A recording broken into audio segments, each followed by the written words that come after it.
And now let's talk about the issue of COVID-19 vaccines. Many people have already been inoculated against the virus with Sinovac vaccines, but there have been many questions about the efficacy of the Sinovac vaccine, especially against the Delta variant. And many of the medical experts have been saying that Sinovac is not going to protect people from the Delta variant.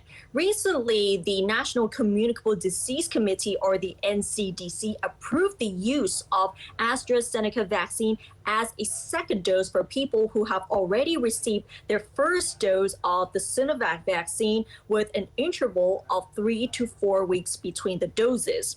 Public Health Minister Anutin Chanvirakul, in his capacity as the chair of the NCDC meeting, also said that the AstraZeneca vaccine will also be used as a third booster shot for medical personnel, the majority of whom have been inoculated with Sinovac. The move comes after several medics and others fully inoculated with Sinovac were still infected by the virus which causes COVID-19. Expert medical findings that the Chinese vaccine is ineffective against the Delta variant and calls for the mRNA booster shots for medics who are most at risk of infection.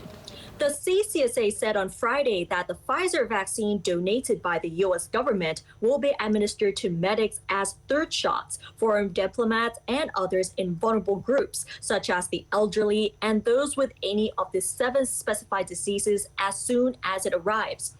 Anutin also said the ministry aims to inoculate up to 1 million people aged 60 and overs within 2 weeks, as the vaccination rate among the elderly population remains very low. So far, Thailand has administered about 12.5 million doses of vaccine to date, with over 3.2 million people having received 2. It is not immediately known when the new mixed vaccination policy will take effect. And another question for many of us who have been inoculated with both doses of the Sinovac vaccine: what are we supposed to do after this? Do we still need the AstraZeneca vaccine as the third shot or not, if especially those who are not medics like us? Right, exactly. The question remains, but of course, medics are the prioritized group, and that is for sure that they will get the third dose. And for a lot of people, they still haven't even got the first dose, let alone the third. So we'll have to wait and see.